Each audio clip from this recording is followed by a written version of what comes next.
I'm sorry, I just had to get nostalgic for this one. Why? JVR scoring a goal in Toronto in a meaningless regular season game on a Tuesday night where neither team cares. Leafs also made a kid play first line center in his 6th NHL game. I'm starting to see what you're saying. Right? Except this time they won. Let's go! Ladies and gentlemen, it's a little ridiculous. Good boy. Play all the hits. Left Toronto Maple Leafs. Let me finish. How am I supposed to go to bed after watching that? I'm quite hyped. With you wherever you are, welcome to LFR.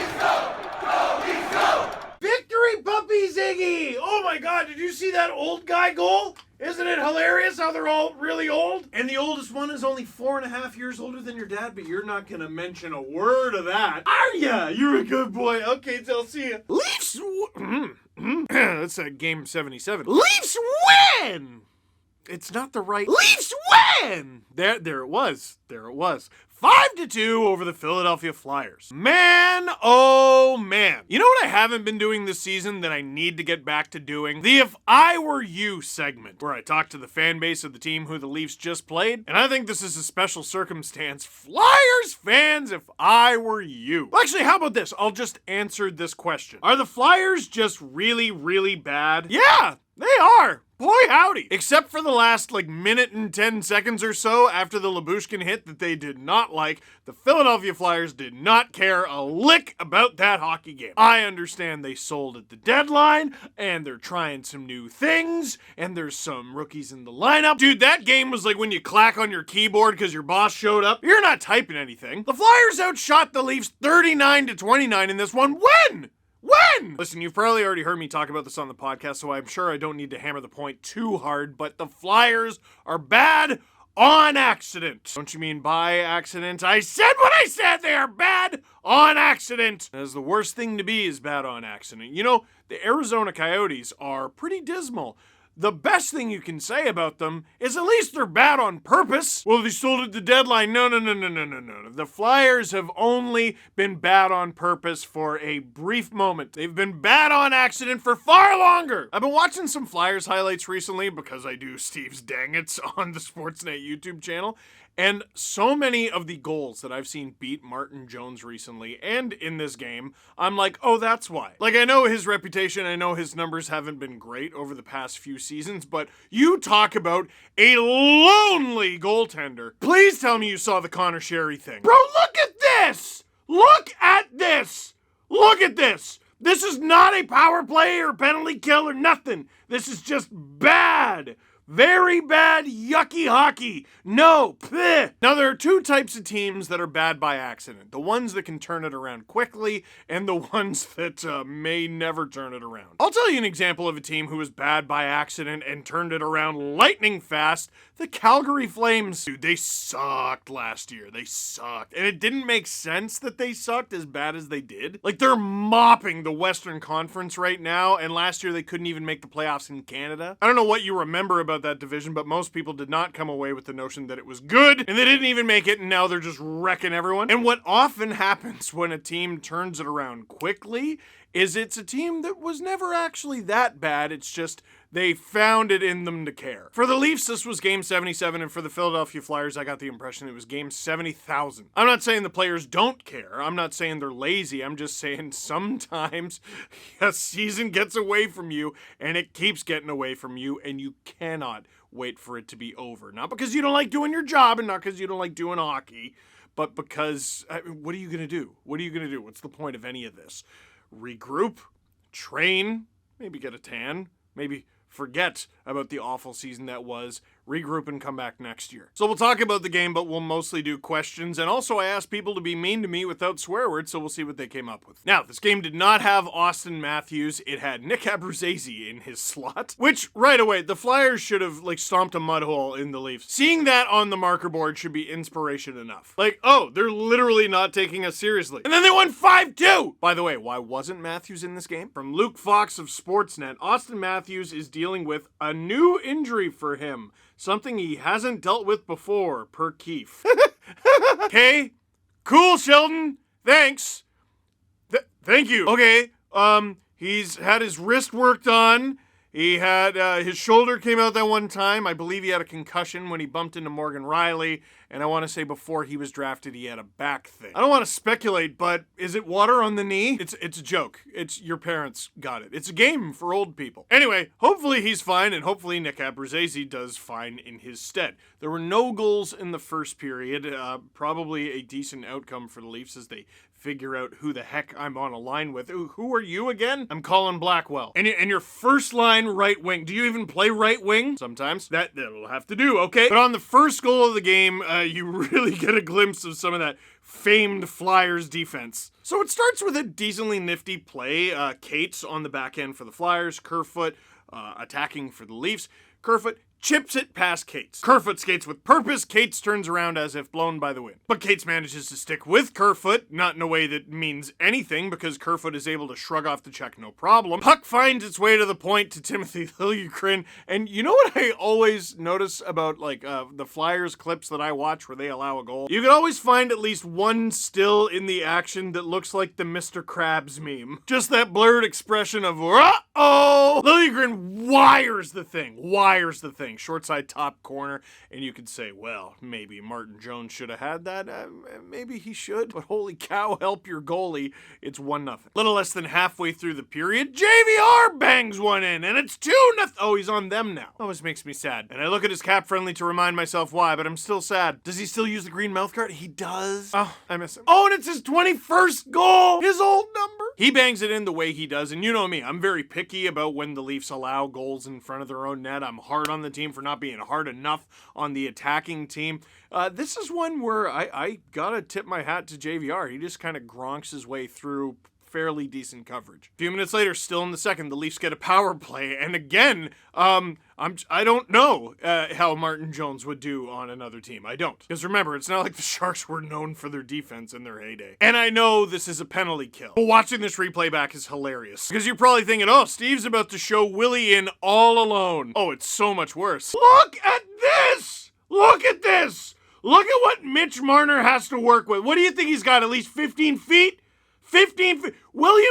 They both of their, go back and watch it. Both their body language suggests they cannot believe it. Then William Nylander just snipes it, but had he not sniped it and it actually went on net and Martin Jones stopped it, I mean, they're several different types of screwed. Look in front, look at the side of the net. This is garbage. Yeah, the Leafs have the power play, and yes, they have the best power play, but that Flyers defense is sub-NHL. Now for the oldest goal of all time. Wayne Simmons gets fed the puck on a break, and he's going up against Keith Yandle. Now, some of you are going to look at that as old versus old, and I resent that, because Keith Yandle is 35, LOL old. But Wayne Simmons and I were born in the same year, and he's 33 because he hasn't had his birthday yet, which means I'm 35. Anyway, something very, very, very unfortunate happens to Keith Yandle.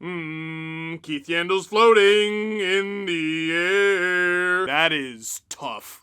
Simmons gets it to Spezza, 38, who gives it to Giordano, 38, who gives it back to Spezza. Snipe! And who doesn't love a good stat? Take it away, CJ. According to a reliable little birdie, that Spezza Giordano Simmons goal is the oldest scoring play in the NHL this season, eclipsing a Pierre-Edouard Bellemare from Corey Perry and Pat Maroon goal for Tampa on February 15th. For those of you wondering, the combined age of Jason Spezza, Mark Giordano, and Wayne Simmons is 109. To which Julian McKenzie said, combined age of the SDP can't be too far off. And I'll have you know, the combined age of the Steve Dangle podcast is still just under 100 years old. It's 98. But we all just had our birthdays, so it's going to be a while before 99 and 100. Shut it. Anyway, man, let's speed this up because the Leafs are up and they're not going to give this one up. Even the most pessimistic Leaf fan had to be like, yeah, okay, I think the Flyers want to catch a train. Ilya Lyubushkin, who has decided he is an offensive juggernaut, puts a puck on that David Kampf tips in, his 11th,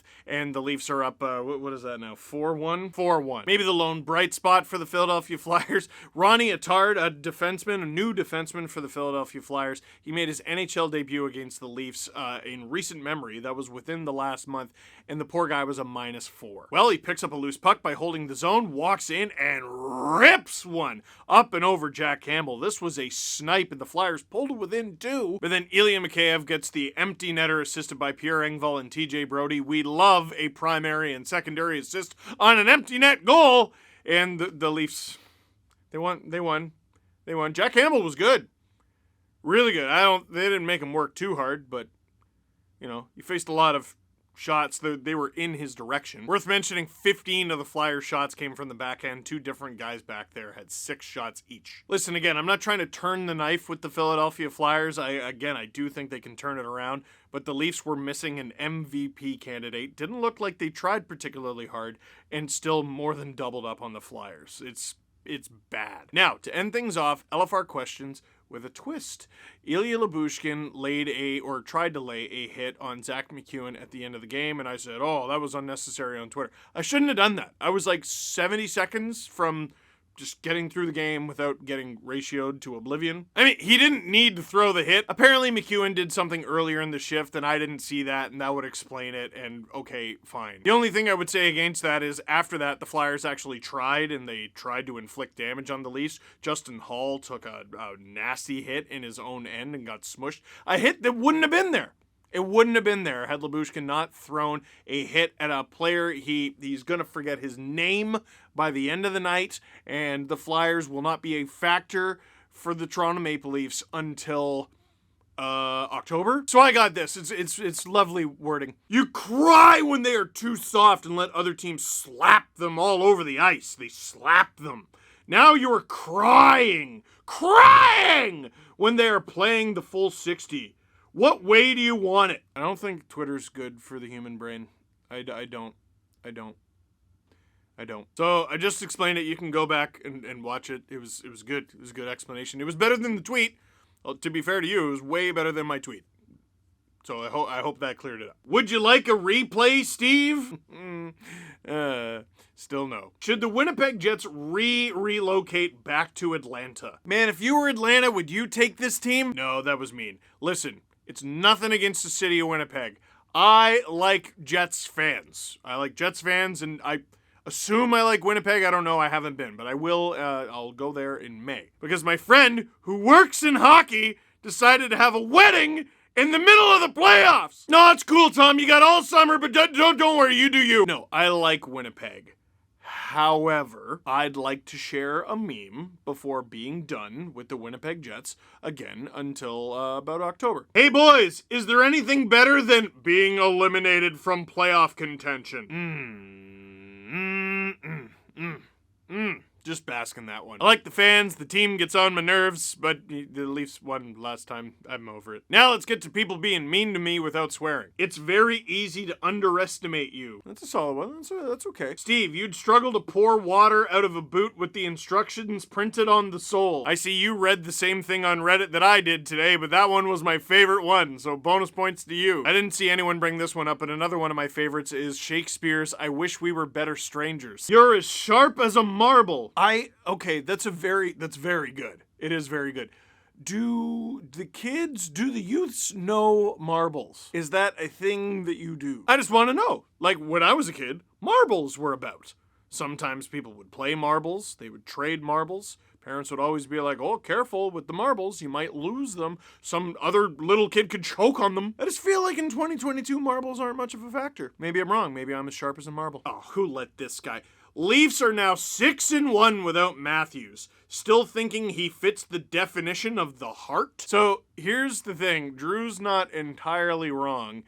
The Hart Trophy is not the best player having the best season award. It is the most valuable player to his team. The Leafs being so good without Matthews actually does hurt his case. Why aren't we talking more about Johnny Gaudreau? Like, why did the entire hockey world just decide we are ignoring the top line of the Calgary Flames? Johnny Gaudreau, Matthew Tkachuk, and Elias Lindholm. Guess how many goals they have? Guess. Go ahead. Gaudreau 38, Tkachuk 39, and Lindholm 39. Gaudreau's sitting at 108 points now. He's on pace for something like 91 even strength points this season. He doesn't get enough for... No, this is how Drew gets you. Drew, you are not doing this. Austin for Hart, Bunting for Calder, Jack for... The Lady Bing. Can a goalie win that? He should. Oh, and maybe Mark Giordano for Norris, because I'm going to end with this. The Leafs are now 12-2-1 with Mark Giordano in the lineup.